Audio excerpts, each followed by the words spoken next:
For months, no one knew if she was alive or if someone was lying. Very well. The family crossed borders in search of answers, followed leads that led nowhere until something came to light. It wasn't a message, it wasn't a digital trace, it was a physical detail, really. Small, silent, but decisive. From that point on, what until then had been a perfect crime, in many quotes, began to fall apart. I'm Marcos Campos, and today I'll tell you this story in detail, which is the case of Ivone Baldelli. Subscribe here if you enjoy real stories. This channel releases at least 3 new episodes every week on Monday, Wednesday, and Friday. I also invite you to join the channel. You help me a lot in creating content, always making better content for you, so give me that support. The link is down below, just click the little button. If you can't now, just leave a like and comment, that already helps. Agreed, messages sent, let's get to the facts.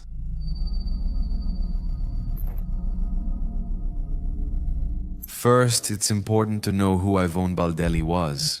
She was born in California in March 1970 into a family that, despite her parents' divorce, was always described as close and affectionate. She grew up with her older sister Michelle and younger brother James. She maintained a very stable relationship with both her father and her mother. In her teenage years, the arrival of a stepmother could have been a bit of a problem, let's say, right? But it wasn't. Lillian, her father's new wife, always described Ivone as an extremely kind, intelligent girl who was easy to get along with. Nothing at that stage of life indicated conflicts, breakups, or self-destructive behaviors, as we've seen here many times before. So, as an adult, Ivone built a solid career. She even held management positions at one of the largest multinational companies in the world, Procter & Gamble. On the outside, everything seemed settled. Stability, good salary, professional recognition, everything. But on the inside, Ivone felt that it wasn't enough. She wasn't the kind of person who settles, you know? And there was always a flame, a spark that caused a restlessness. That's often a good thing, isn't it? But it depends on how the person channels that. So, she changed companies, looked for new paths, wanted a life that went beyond the office and the predictable routine, and it was during this period of personal transition. Let's say that in 2009 she met Brian Cole Brimmager. Brian stood out. He was a former Marine, younger than her, a good-looking guy, confident and full of stories about his own past.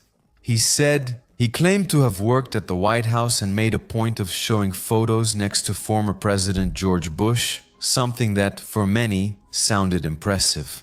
The relationship moved quickly and Ivone seemed enchanted. In a short time, Brian came up with an idea that might have sounded strange there. For her, those personal desires to leave everything and start over in another country felt almost like a promise of freedom. A fresh start in life, a real one. So, in 2011, the two of them made this radical decision. Ivone left her corporate career for good and started dedicating herself to sewing. As for Brian, he was no longer part of the Navy and had no professional ties. So they decided to sell everything they had and set off for Panama. The chosen destination was Bocas del Toro, an isolated island surrounded by nature and far from any constant surveillance. There, they rented a house by the sea. Brian said he made a living as a musician, playing guitar in bars and restaurants in the area. In reality, he almost never got any real money. Many of those gigs only got him lots of free drinks and the famous musician's burger at the end of the show. I can say that because I've eaten many musicians' burgers, which ended up turning the couple's nights into long sessions filled with alcohol. Here we have, let's say, a link in this criminal chain. Ivone, on the other hand, had a more concrete plan. Up until then, she took a sewing machine with her and wanted to make swimwear, pieces for pets. Her greatest companion was Georgia, a little dog who was always by her side. Ivone loved that dog in an almost maternal way. Since they couldn't have biological children, Georgia, the little dog, held a deep emotional place in her life. To outsiders, it seemed like, let's say, a tropical dream, didn't it? Imagine if everything went smoothly, right? With someone you love in this paradise-like setting, what could possibly go wrong? The problem is that sometimes the most beautiful places also reveal and hold dark stories. Isn't it the fall from paradise and the beginning of horror? From a distance, it all seemed perfect when told like this. Ivone stayed in close touch with her family, especially her sister Michelle. In her emails, she described Panama as a dream come true, incredible landscapes, a simple life, happiness. But those messages didn't tell the whole story. In reality, the routine inside the house there by the sea started to become chaotic. The relationship between Ivone and Brian quickly turned into something unstable, marked by daily alcohol consumption and frequent drug use, mainly cocaine. The island, which once seemed quiet, started to hear screams almost every night. Neighbors reported constant arguments, physical assaults, and episodes so intense that some people even knocked on the couple's door to ask Ivone if she needed help. She never denied that the fights happened, but she always said she could handle it. Like many victims of abusive relationships, Ivone seemed to have normalized the violence. In one of those arguments, the situation got completely out of control. During the fight, Ivone threw a laptop at Brian. Of course, the device broke, and from that moment on, the two of them had to share the only computer left in the house. And this seemingly trivial detail can also be considered another link in a criminal chain. A few days later, the neighbors noticed something unusual, something strange. Ivone simply disappeared from her routine. When she was seen again, she was different. She was wearing dark sunglasses, even when it didn't make sense, let's say. There, during the day, in the sunlight, walking. And she had visible marks on her body, signs that the violence had gone too far. During this time, Ivone quietly made a decision, maybe. Using the computer she now shared with Brian, she installed a program, a spy, to save her boyfriend's passwords. The goal was to understand who the man she was sharing that home with really was. What Ivone found in Brian's email inbox was devastating for her. Brian was in frequent contact with another woman. The messages were intimate, filled with promises, declarations of love, and revealed something more serious. He had a young daughter with this woman named Christine Verkoven. In those emails, Brian talked about coming back home, taking on responsibilities, and getting that life back. As if Ivone simply didn't exist, as if she were just an object there that he would just flick away. So the discovery made things clear to Ivone. Instead of confronting her boyfriend at that moment, she chose another path. Ivone started writing a letter to Christine, explaining the whole truth about the relationship she was having with Brian. But she never had the chance to send that letter. Brian realized what Ivone was planning, and that led to another violent argument. Shortly after, Brian decided to leave the island.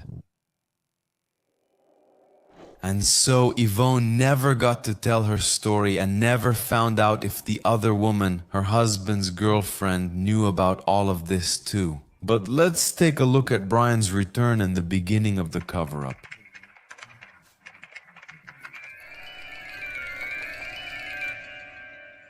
Brian returned to the United States alone. He arrived in San Diego and a few days later unexpectedly showed up at Michelle's, Ivone's sister. He wasn't there to give explanations, he was there to return some things. The pickup truck that Brian was driving was loaded with Ivone's personal belongings, clothes, objects, mementos, too many things. For someone who, theoretically, was still alive out there somewhere, just traveling. Michelle, of course, found that strange. She asked where her sister was and why all of that had been brought back to California. Brian replied with a ready-made story. He said that Ivone had found out about the daughter he had with another woman. She got angry, they broke up, and she left for Costa Rica with the man she met there, in Panama. So, out of nowhere for Michelle, of course that didn't make any sense. Ivone would never have disappeared like that without telling her family, especially with a story like that. She would never have left everything behind like that. Michelle insisted so much to get more information, but Brian just kept repeating the same story. Ivone had left him and gone after another man.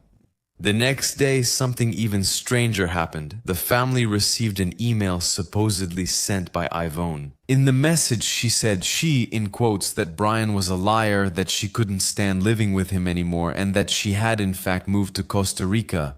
The text described a new relationship, born in a bar during one of Brian's performances. She said she was happy and claimed that her new boyfriend was a kind guy. She promised to return to California in a few days for a family gathering on January 12, 2012. Michelle replied immediately. She said she was relieved to know her sister was okay, but she confessed something important. She was afraid that someone was pretending to be Ivone. Since the email claimed that Ivone would soon be in California, the family tried to calm down. They gave the benefit of the doubt to that strange situation. But the 12th came and Ivone didn't show up. The messages started piling up, calls, requests, desperate for any answer, but nothing. And that's when Michelle decided to do something that would change the course of this investigation. She decided to check the IP address from which those emails had been sent. Of course, to confirm if Ivone was really in Costa Rica, the result was maybe as expected, right? The IP didn't point to Central America, it actually pointed to somewhere in California. More specifically, to the house where Brian was living with Christine, the woman he had a daughter with. Shortly after, still in January 2012, Brian and Christine got married. A big ceremony, photos on the beach, smiles for Ivone's family. That confirmed what already seemed obvious. The emails had never been written by Ivone. Michelle officially reported her sister missing, who was 41 years old. She reported all the events to the authorities. From then on, the investigation officially began. Brian was called in for clarification and questioned by authorities in front of the agents. He stuck to his story. According to Brian, Ivone had simply left with another man. But from that moment on, no one believed that nonsense anymore. False trails, Panama, and a game-changing object. In the midst of the chaos, something appeared that rekindled the hope of Ivone's family. The investigation found Ivone's bank card was used at an automated teller machine in Costa Rica in January 2012. For Michelle and the family members, that seemed like concrete proof that Ivone could be alive even if in hiding.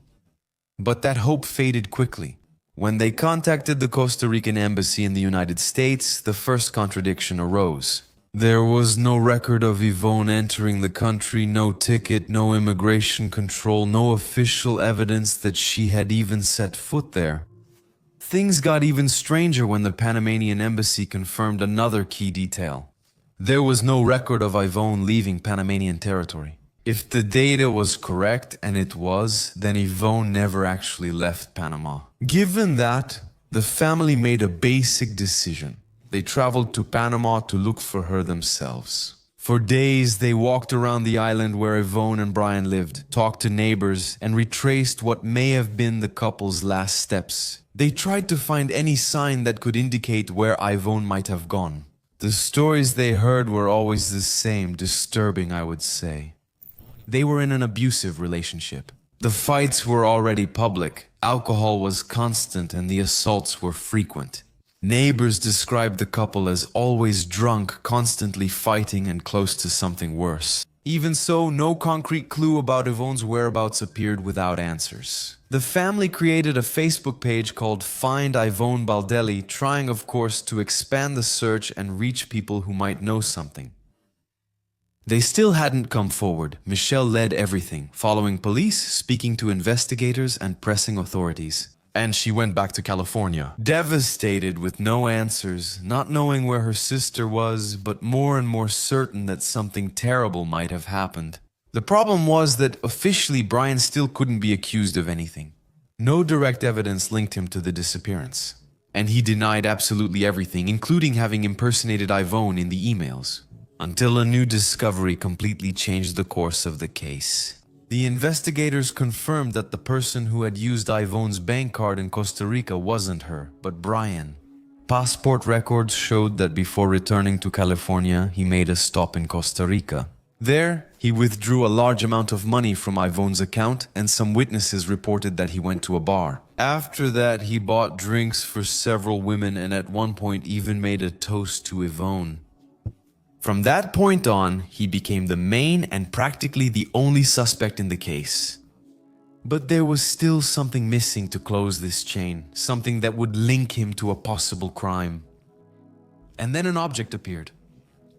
The authorities discovered that, in Panama, Brian had a debt with a neighbor before leaving the country, so he decided to pay off that debt in an unusual way. He handed this man a weapon, let's say a long heavy blade with one sharp edge and the other serrated. A few days later, the neighbor listed the item for sale on a marketplace.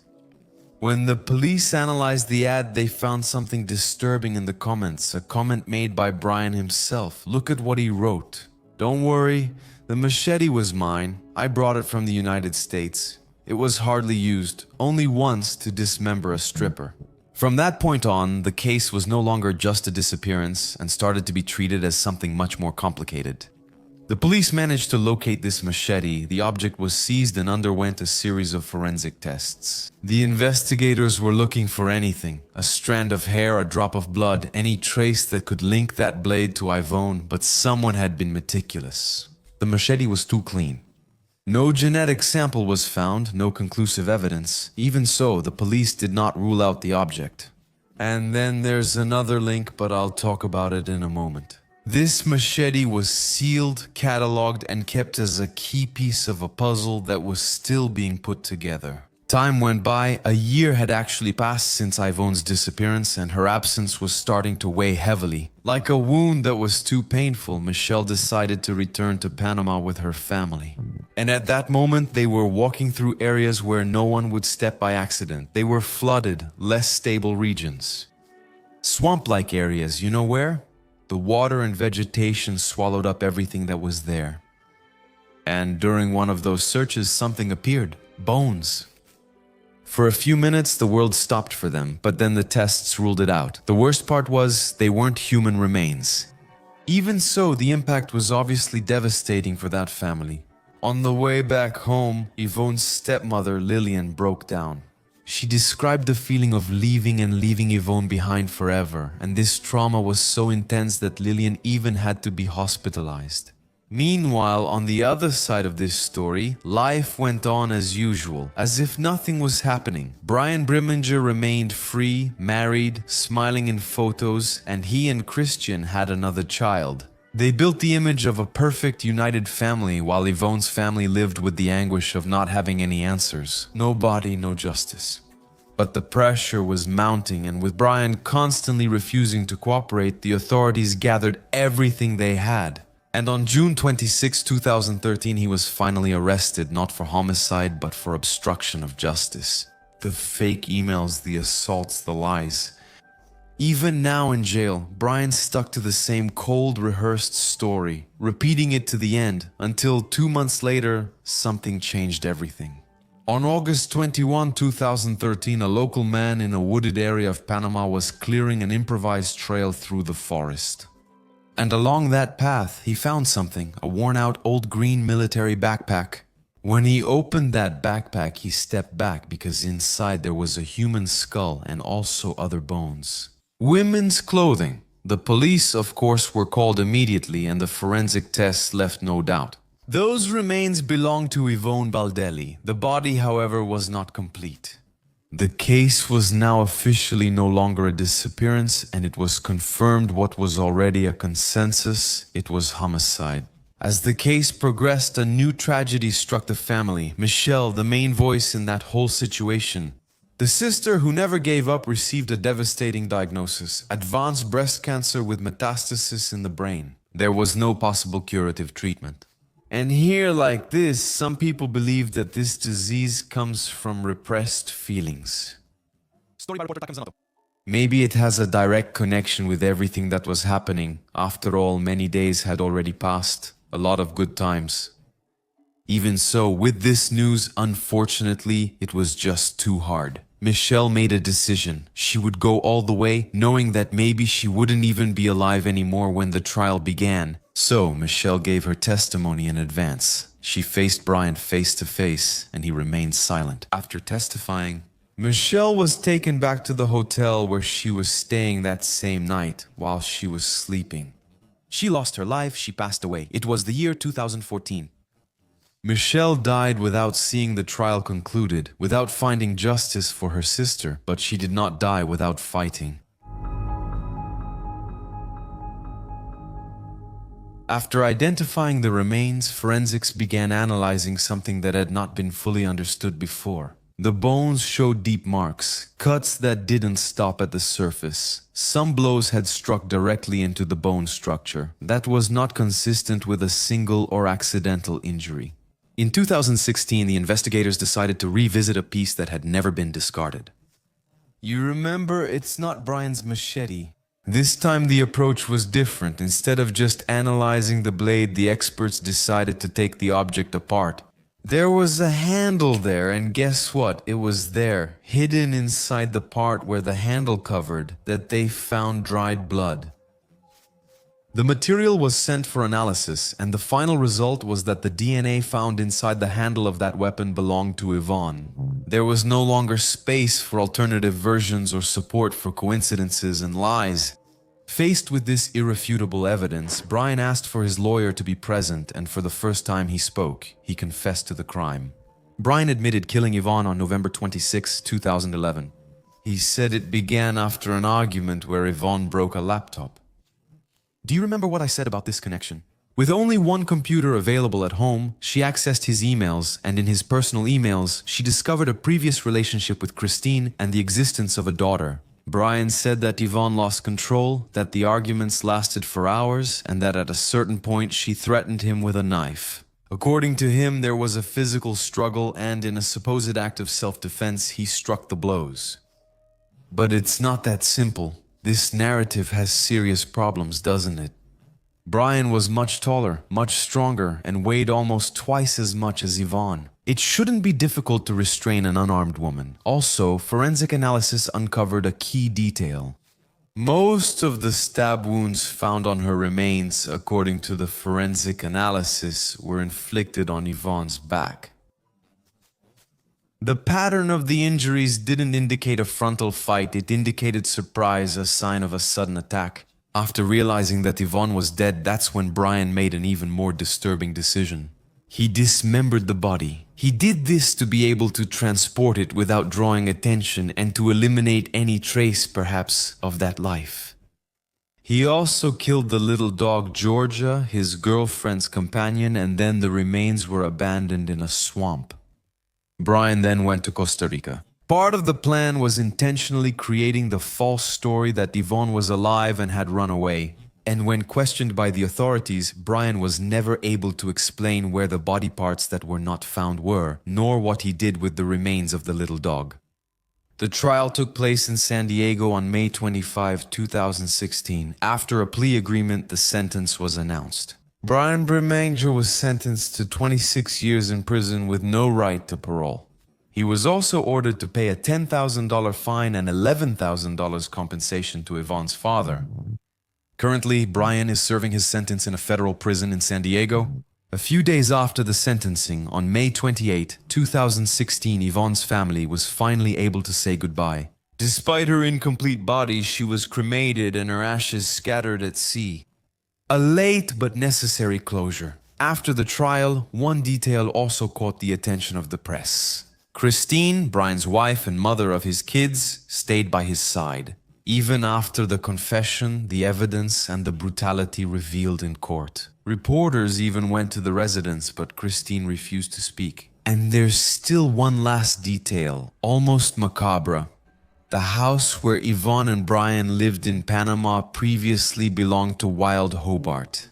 Bill Hobart, the American serial killer responsible for the deaths of at least 5 immigrants, just like Brian Hobart, also used his victims' online identities to communicate with their families. Wasn't he confusing the investigation by impersonating his victims? A coincidence that, of course, doesn't change the crime, but makes this story even more bizarre. Doesn't it? It adds strange tones to the story. Well, the coward Brian tried to erase Ivone from the world, but fortunately he failed. That was today's episode. I really appreciate your company, and I wish all of you an excellent Christmas, a great end of the year, and a prosperous start to the new year. I'm deeply grateful for the company you've given me here. Throughout the entire 2025 season, I hope we'll be together in the 2026 season. With lots of new things, with many episodes always getting better, To bring here cases and stories that need to be told in an interesting way for you, right? Entertainment is much more than just entertainment, as I always say, right? The channel always has this bias, this editorial sense of presenting the stories as warnings, right? As reminders, as revivals of the stories, of the biographies that were lost. So I want to reinforce my thanks for your company. Hope to see you here in 2026. We're in this together. Thank you so much. Redhead kiss. Until next episode.